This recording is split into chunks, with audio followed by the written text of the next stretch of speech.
ان الحمد للہ تعالی والصلاة والسلام علی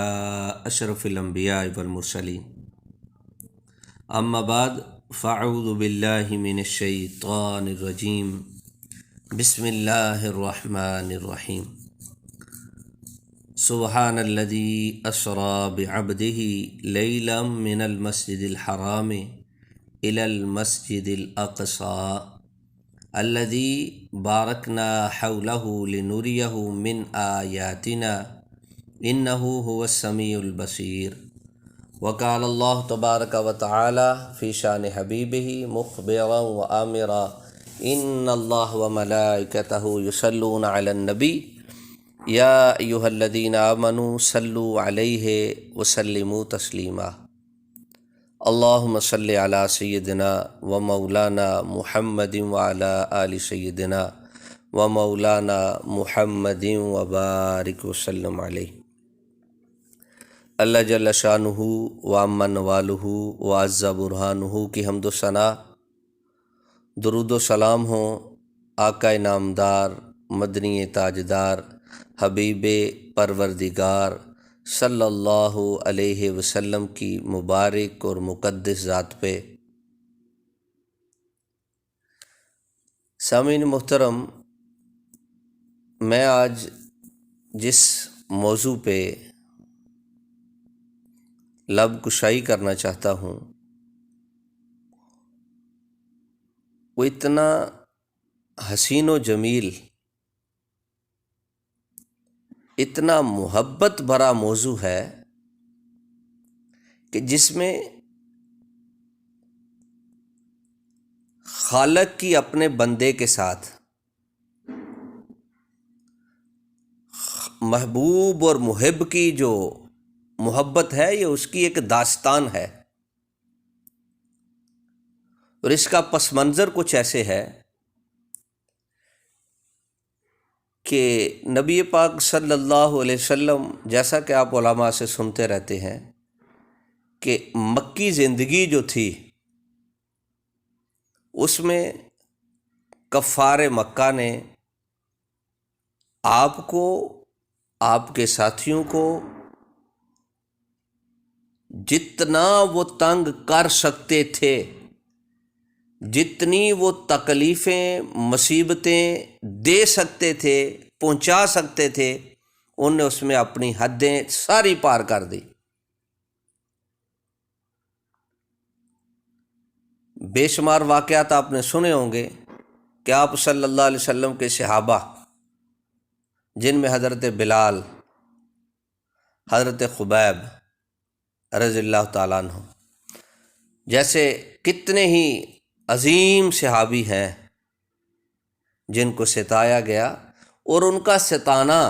ان کا تکلیف دینا صرف صحابہ تک ہی نہیں تھا، بلکہ میرے آقا نامدار صلی اللہ علیہ وسلم کو کتنا تنگ کیا گیا، کتنا تنگ کیا گیا کہ خود مخبر صادق صلی اللہ علیہ وسلم نے فرمایا ہے کہ پہلے انبیاء کو بھی لوگوں نے بہت تنگ کیا ہے، پہلے انبیاء کو بھی ان کے جو زمانے والے لوگ تھے ان لوگوں نے بہت ستایا ہے، لیکن میرے آقا صلی اللہ علیہ وسلم نے فرمایا جو رؤوف اور رحیم، جن کو رب تعالیٰ نے بنا کے بھیجا، وما ارسلناک الا رحمۃ للعالمین، جن کو رب تعالیٰ نے سارے جہانوں کے لیے رحمت بنا کے بھیجا، وہ کہتے ہیں کہ جتنا مجھے دین کے راستے میں ستایا گیا ہے، جتنا دین کے راستے میں مجھے تنگ کیا گیا ہے، مجھ سے پہلے اس طرح کسی کو تنگ نہیں کیا۔ تو ان تکلیفوں کی وجہ سے کبھی کبھی آپ کا جو دل مبارک تھا وہ تھوڑا ملول ہو جاتا تھا، پریشان ہو جاتا تھا، تو رب تعالیٰ نے حضرت ختیجۃ الکبریٰ کے وصال کے بعد اور آپ کے جو بڑے شفیق چچا تھے حضرت ابو طالب، ان کے انتقال کے بعد غم و ملال زیادہ ہو گیا، تو رب تعالیٰ نے اپنے حبیب کی دل جوئی کے لیے ایک بہترین سیر کا انتظام فرمایا، اور اس کو پھر جب ذکر کیا تو فرمایا سبحان الذی اسری بعبدہ لیلا من المسجد الحرام الی المسجد الاقصی، کہ پاک ہے وہ ذات، یعنی سیر کا جو ذکر ہوا، چونکہ سیر انسانی عقل کے احاطہ میں آنے والی نہیں، انسانی عقل اس کا ادراک کر ہی نہیں سکتی، تو سب سے پہلے رب تعالیٰ نے اپنی پاک ذات سے، اپنے پاک نام سے اس کا آغاز کیا کہ سبحان الذی، پاک ہے وہ ذات، اسری بعبدہ، جس نے اپنے خاص بندے کو سیر کروائی، کہاں تک؟ لیلا من المسجد الحرام الی المسجد الاقصی، مسجد حرام سے لے کر مسجد اقصی تک، اور کروائی کتنے ٹائم میں؟ لیلا، رات کے تھوڑے سے حصے میں۔ یعنی اگر آپ اس کا پس منظر جاننا چاہیں تو مسجد حرام سے مسجد اقصی، مسجد اقصی اس کو کیوں کہتے ہیں؟ اقصی کا مطلب ہوتا ہے دور والی، یہ فلسطین میں واقع ہے، جس کو بیت المقدس بھی کہتے ہیں۔ تو اللہ تعالیٰ نے یہاں اس کا ذکر کیا دور والی مسجد۔ علماء فرماتے ہیں کہ مسجد حرام سے مسجد اقصی کا جو سفر ہے وہ 40 راتوں کا سفر ہے، تو اللہ تعالیٰ نے اپنے حبیب کو رات کے تھوڑے سے حصے میں سیر کروائی۔ اور یہ بھی بات یاد رکھیں، کچھ لوگ یہاں بھی لوگوں کو گمراہ کرنے کی کوشش کرتے ہیں کہ یہ عالم رؤیا، یعنی یہ خواب کا واقعہ ہے، یہ خواب کا واقعہ ہے۔ یاد رکھیں ایسا کچھ نہیں، بلکہ اللہ تعالیٰ نے اس کے آگے یہ بھی فرمایا ہے انہ هو السمیع البصیر۔ اس کی دو تشریح ہو سکتی ہیں، ایک تو یہ ہے کہ جس نے سیر کروائی وہ جانتا بھی ہے، سنتا بھی ہے، دیکھتا بھی ہے، اور یہ بھی فرمایا کہ جس کو سیر کروائی گئی وہ دیکھ بھی رہا تھا، سن بھی رہا تھا، اللہ کی رحمتوں کا مشاہدہ کر رہا تھا۔ اس کے لیے فرمایا نا لِنُرِيَهُ مِنْ آیاتنا، کہ جو مسجد اقصی کی سیر کروائی وہ کروائی کیوں؟ ایک تو یہ یاد رکھنا چاہیے کہ حالت بیداری میں نبی پاک صلی اللہ علیہ وسلم کو یہ خواب کا واقعہ نہیں ہے، بلکہ یہ جو سیر جس کا ذکر اللہ تعالیٰ نے سورہ بنی اسرائیل میں فرمایا، جس کو سورہ اسراء بھی کہتے ہیں، اس میں نبی پاک صلی اللہ علیہ وسلم نے جاگتے ہوئے حالت بیداری میں یہ سارا سفر کیا، اور کیا کتنے ٹائم میں؟ بالکل رات کے تھوڑے پیریڈ میں، تھوڑے حصے میں۔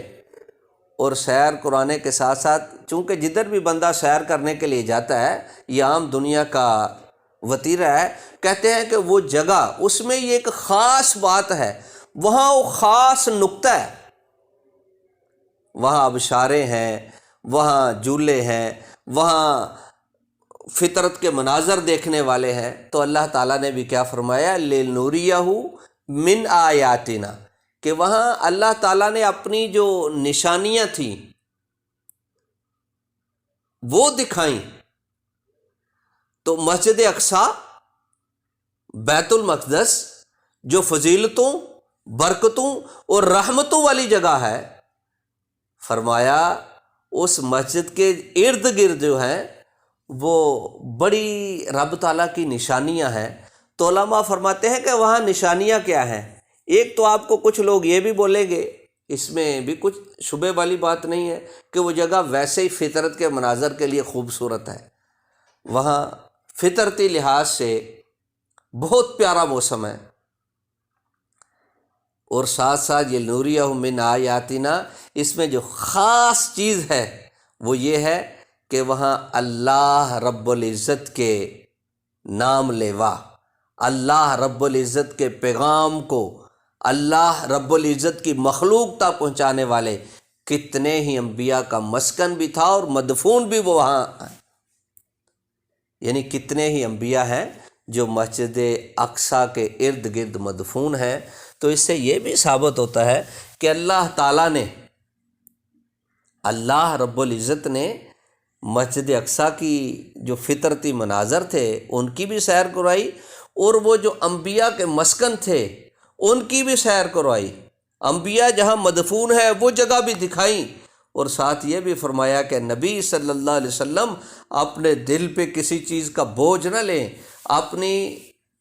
طبیعت کو پریشان نہ کریں۔ یہ جہاں جو مدفون لوگ ہیں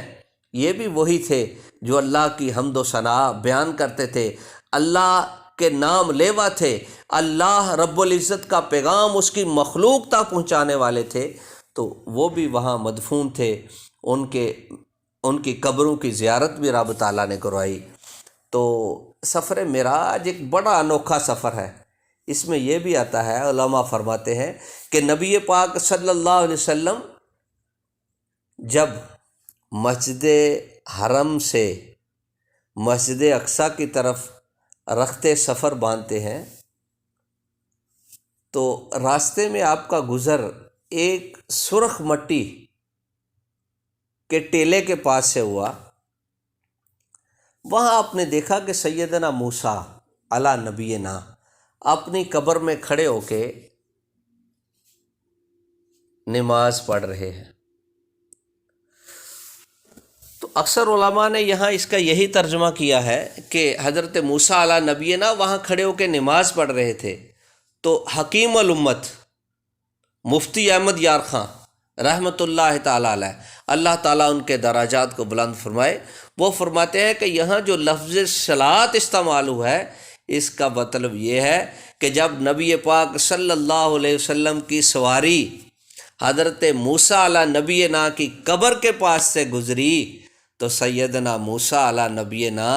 اپنی قبر میں کھڑے ہو گئے اور نبی پاک صلی اللہ علیہ وسلم پر درود و سلام پڑھنا شروع کر دیا۔ تو سفر معراج محبت کی ایک داستان ہے جس میں رب تعالیٰ نے اپنے حبیب کو ایسے ایسے مناظر دکھائے جو دیکھنے لائق تھے، اور اس کا جو دوسرا حصہ ہے وہ جس کو معراج کہا جاتا ہے، جو سدرۃ المنتہا سے بھی آگے کا سفر ہے، اس سفر کا بھی ذکر ہے۔ تو صرف یہی بات آپ کے ذہن میں رہنا چاہیے کہ حالت بیداری میں ہوئی، پھر جب آپ مسجد اقصیٰ میں آپ تشریف لائے تو سارے جتنے بھی انبیاء تھے رب تعالیٰ نے ان سب کو وہاں جمع کیا، اور سارے انبیاء کی نبی پاک صلی اللہ علیہ وسلم نے امامت فرمائی، وہاں آپ نے ان کو نماز پڑھائی۔ سیدنا ابراہیم خلیل اللہ آپ کو ساتھ لے کر مصلی امامت تک لائے اور کہا کہ آپ نماز پڑھائیں، سارے انبیاء جو ہیں حضرت آدم سے لے کر حضرت روح اللہ تک سارے آپ کی امامت میں نماز پڑھیں گے۔ تو نبی پاک صلی اللہ علیہ وسلم کو اس لیے کہتے ہیں نا امام الانبیاء، یعنی انبیاء کے امام۔ کیسے انبیاء کے امام ہوئے کہ آپ نے مسجد اقصیٰ میں شب معراج کی رات سارے انبیاء کی امامت فرمائی تھی۔ بڑا پیارا سفر ہے، انشاءاللہ اگر اللہ پاک نے توفیق عطا فرمائی تو اس کے دوسرے حصے کا بھی ذکر کریں گے۔ تو یہی بات آپ کے مد نظر رہنی چاہیے کہ جو بھی آپ نے سفر معراج کیا وہ سارا حالت بیداری میں تھا، اور رات کے ایک بالکل مختصر حصے میں تھا، اتنے مختصر حصے میں تھا کہ مکے کے کافر جو تھے ان کو پروپیگنڈا کرنے کے لیے ایک موضوع مل گیا۔ تو پھر ایمان مسلمان کا ایسا ہونا چاہیے جس طرح صدیق اکبر رضی اللہ تعالیٰ عنہ کا ایمان تھا۔ کافر جب ان کے پاس پہنچے نا، کہتے ہیں کہ اے ابو بکر، کیا یہ پاسبل ہے کہ کوئی بندہ کہے کہ میں رات کے تھوڑے سے حصے میں مسجد حرم سے مسجد اقصیٰ تک گیا ہوں اور واپس آ گیا ہوں؟ تو آپ نے فرمایا ایسا تو پاسبل نہیں ہے، ممکن نہیں ہے، کیونکہ یہ 40 راتوں کا سفر ہے۔ تو کافروں نے سوچا کہ ہمارا جو تیر تھا وہ نشانے پہ لگا ہے، تو کہنے لگے اگر یہ بات تمہارا دوست، تمہارا حبیب محمد صلی اللہ علیہ وسلم کہیں تو پھر تمہارا کیا خیال ہے؟ تو حضرت ابوبکر صدیق رضی اللہ تعالیٰ عنہ، اللہ تعالیٰ آپ کے درجات کو بلند کرے، آپ فرمانے لگے کہ اگر یہ بات میرے حبیب، میرے آقا، میرے مولا، میرے پیارے نبی صلی اللہ علیہ وسلم نے کہی ہے تو پھر یہ حق ہے، ایسا ممکن ہے، کیونکہ ہم نے تو ایسی ایسی چیزیں ان سے ہوتی دیکھی ہیں کہ جن کو تو عقل تسلیم ہی نہیں کرتی، لیکن اگر ہمارے آقا کہتے ہیں کہ رات کے تھوڑے سے حصے میں یہ آپ نے سیر کی ہے تو میرا اس پہ ایمان ہے، میں صدق کے دل سے اس چیز پہ ایمان لاتا ہوں، کیونکہ میرے آقا وہ ہیں کہ جو اپنی مرضی سے نہ بولتے ہیں نہ اپنی خواہشات کا اظہار کرتے ہیں، بلکہ ان کا بولنا رب کا بولنا ہے، اور رب کی مرضی اور منشا کے مطابق ان کا ہر عمل ہے، اور ہمارا رب اتنا قادر ہے کہ کن فیکون، اگر وہ کسی چیز کو کن کہے کہ ہو جا تو پھر وہ ہو جاتی ہے۔ تو لہذا ابو بکر صدیق رضی اللہ تعالیٰ عنہ جیسا ایمان رکھنا چاہیے کہ نبی پاک صلی اللہ علیہ وسلم کو جو سفر معراج ہوئی وہ حالت بیداری میں ہوئی، عالم خواب میں اس کا کوئی ذکر نہیں۔ عالم خواب میں بھی آپ کو معراجیں ہوئیں، وہ مدینہ طیبہ میں بھی ہوئیں، مکہ میں ہوئیں، لیکن جو مسجد اقصیٰ سے اقصیٰ تک جو سیر کروائی گئی یا عالم بالا تک رب تعالیٰ نے آپ کو سیر کرائی، جس کا سورہ بنی اسرائیل میں ذکر ہے، وہ حالت بیداری میں ہے، جاگتے ہوئے ہے، اور جتنے آپ نے مشاہدات کیے وہ سارے حالت بیداری میں تھے۔ دعا ہے کہ اللہ تعالیٰ نبی پاک صلی اللہ علیہ وسلم کے اس عظیم سفر کو سننے، سمجھنے، اور اس میں جو رموز ہیں ان کو سمجھنے کی، اور اس میں جو آقا علیہ الصلوۃ والسلام ہمارے لیے تحفے لے کر آئے، ہمارے لیے بشارتیں لے کر آئے، ان کو سن کر ان پر عمل کرنے کی، اور جو ہمارے لیے وعیدیں بھی ہیں کہ یہ کرو گے، جھوٹ بولو گے، چغلی کرو گے، انشاءاللہ اس کا بعد میں ذکر کریں گے، تو ان سے ہمیں بچنے کی توفیق عطا فرمائے۔ وآخر دعوانا ان الحمد للہ رب العالمین۔